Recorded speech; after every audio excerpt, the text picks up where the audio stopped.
I want to ask someone today, whose beating are you taking? Or whose beating have you gotten? You know, there's so many of us out here with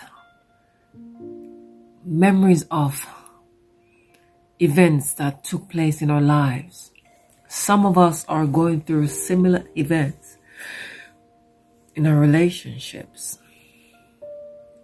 You know, it is very important that we try to avoid talking or disciplining our children if we are parents when we are angry. Because sometimes the punishment doesn't fit the crime, if you know what I mean. And I'm going to share a video with you after I'm done speaking. And I want somebody to understand that you are not alone. Yes. Many of us came from abusive homes, from abusive relationships. And we are ashamed of what happened. We are ashamed. We are blaming ourselves, thinking that it's just me. But it's not just you. There are many of us out here.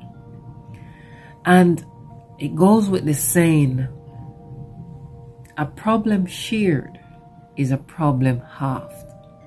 And the video I'm going to play at the end will explain more why I said that.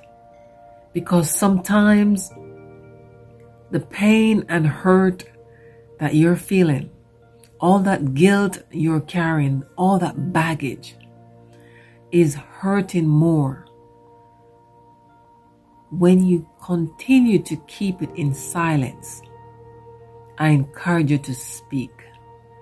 Speak about your experience and let it free you from that chain it got you wrapped up in. You see, I did a video once and I remember saying that anything that you are afraid of allowing to come out, or the trauma you've experienced, the abused, and you're ashamed and afraid that if anyone was to know, this is how you're going to feel, it's going to make you think. I want you to understand that it has got power over you. Your secrets about yourself has got power over you, and it shouldn't be so. Whatever you've experienced in your earlier years, or whatever you've experienced in your older years, don't blame yourself. Sometimes we become victims of our circumstances. Sometimes we got ourselves entangled with people that we have no business with. Our life experiences has caused us to take wrong path. But you got to understand, you are not alone. Some things you've done, you couldn't have helped it. But just remember, it doesn't matter what you have been through, what you have experienced.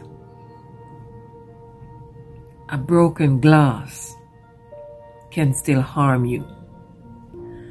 And with that said, whatever it is that you have experienced, you still have purpose on your life. Now please, I have listened to people share their stories, and not even mine can compare to the one you're about to hear. Maybe you are a victim of the same thing this lady is going to share with you. But take strength and understand, as she says, you are not alone. Your story can impact someone else's life. Why not share it? And share it with us. Here goes the video. God bless you.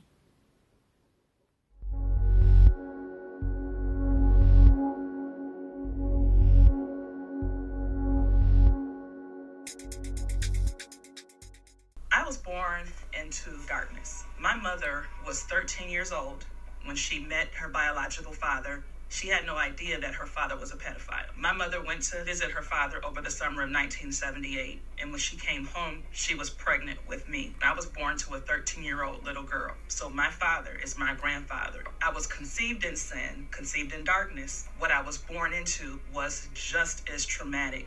My entire childhood was one form of trauma over another. Dealing with sexual abuse from my mother's older boyfriend, his son, who I would be left with for him to babysit me. He would sexually molest me, and he would use religion to do it. He would tell me that I would go to hell if I did not perform, and then he would bribe me with food as a prize for performing. And I would always want my mother to ask, as the many times she caught him giving me prizes, I would want her to ask, what is that for? But she never did. My mother ended up separating from that man. She went from one man after another. I had begun to be the babysitter.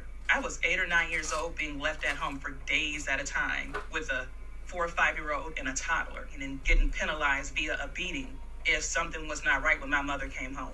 I began to act out sexually because of the molestation, obviously, and I would always seek out older boys to let them touch on me. And there was one in particular. And in this situation, I know that it was nothing but the hand of God who was protecting me from trauma that I would not have been able to overcome. But I remember leaving my sister and my brother, going down to his house with my friend, and we were both getting into trouble together. We tried to go to this young man's house so that him and his friend could do whatever we allowed them to do. And it was only by the grace of God that a gentleman that my mother knew came down the street and said, get your butt back home before I call your mama. I knew, nope, I'm caught. I'm going to get a beating out of this world. I'm going back home. For about 1.5 years, I endured beating after beating after beating after beating, tumultuous beatings. Extension cords were her weapon of choice. She would beat me profusely to the point to where my skin would be black, blue, and purple.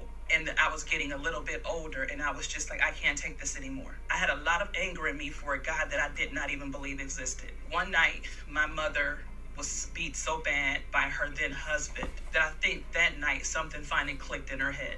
And she actually tried to fight back. She pulled out a gun, and she tried to shoot him with it, but he pulled the gun from her hands, and he beat her with it and threw the gun away. Why is my mother so weak? Why is she allowing this man to beat her? The morning after the beating, my brother and I were arguing because he wanted me to iron him a different pair of clothes, and he was at the bathroom door yelling at me. My mother's husband heard the argument. He went to my mother, yelling at her, and she came into the bathroom with that extension cord, and she gave me a beating that was by far the worst beating that I had ever received.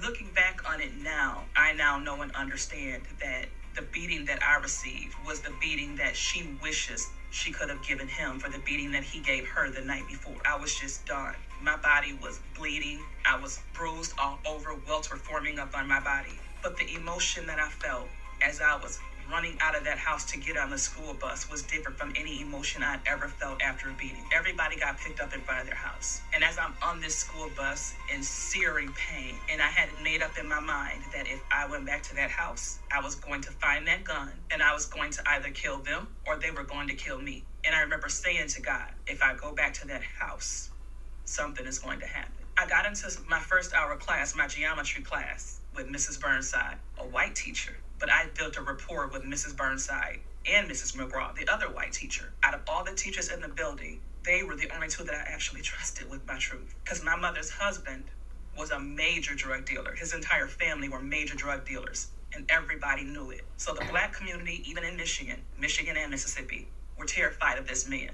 But I knew that if I was able to just share my truth with Mrs. Burnside, that something would happen. So I wrote her a letter, and after class, I stuck the letter under her book, and I walked out and went to my next class. And within minutes, She was at the door with tears in her eyes talking to Mrs. McGraw. And they called me and they said, we're taking you to the office. CPS was called. They just asked if they could look at my body. And I said yes. And I'm standing with my back turned to them as they're looking at my body and they're taking pictures. And even now, 30 plus years later, I can still hear the sniffles and the tears and the cries and the way that they were trying to muffle the sounds of their cries from looking at my body. I ended up in foster care that day. My story will only reach a certain amount of people.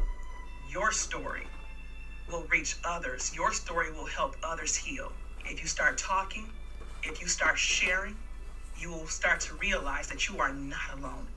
Don't let the enemy keep you bound. We are more together than we are alone.